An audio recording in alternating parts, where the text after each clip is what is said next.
The next tool we're going to look at is the Lasso tool, and there are three actually different Lasso tools that we're going to look at. Now, I have a Sideshow Bob picture which has already got no background, so actually copying and pasting him would be very straightforward. In fact, for him we just need to Control A and Control and C, and then go to our background for our poster and just Control V and paste him in. But that's too easy.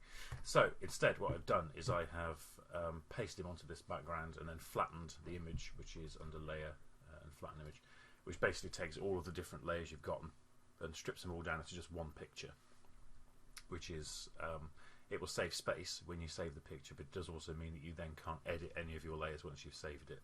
So don't do that. So here we have Sideshow Bob. First thing we need to do before we do anything is double click over here to get rid of this padlock. And so we have the Magic Wand tool.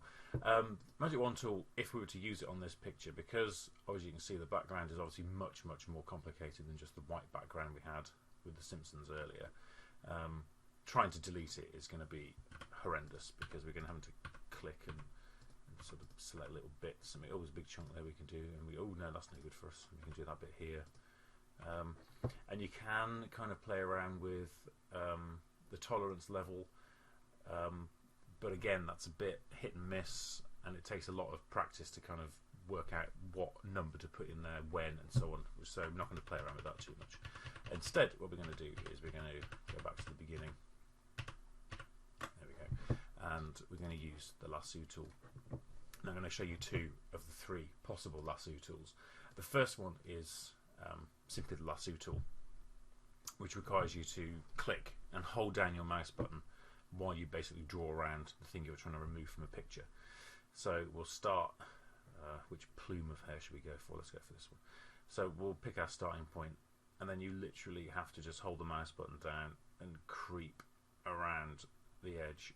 And if I'm honest, Sideshow Bob was probably not the easiest choice for this, and obviously I'm not going to do the whole thing because this video would last for hours and there'd be no time left. But basically you carry on all the way around it, there we go, until you get back to your starting point. If you don't want to get back to your starting point, you can just press enter at any point and it will just join your starting point up with your end point with a straight line, which often is no good.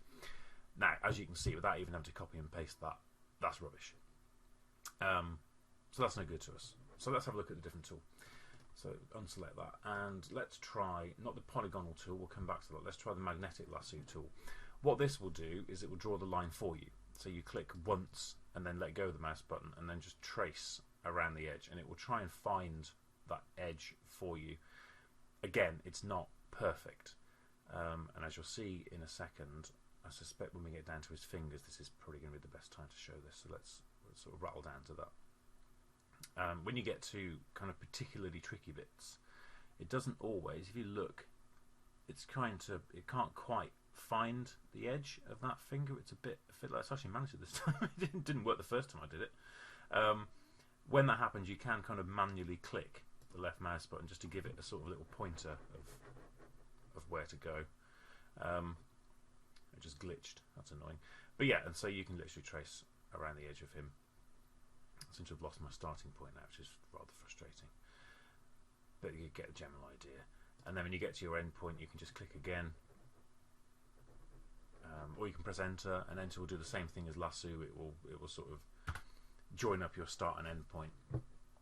Now that's clearly terrible. And if we do Control and C to select just him and go into our new background, I figured Bob's trying to move it to a new house because that one's obviously looking a bit dingy, so he's found this up and coming property, and then Control and V it, and then again we can kind of click and move him around, and it's all right. It's forgivable, I think, if you kind of depend on where you put him. Actually, it's not as bad as I expected it to be, but clearly it's not perfect. And so the two Lasso tools are obviously a lot better than the Magic Wand when you've got quite a complicated background behind the part you're trying to remove, but they do take quite a lot of skill and patience and time. Yeah, kind of a mixture of all three of those things. So the trick really with Lasso is to work out actually which of these three is going to be the most useful depending on the picture you're trying to manipulate. And in the last of the 3 videos I will show you the polygonal tool.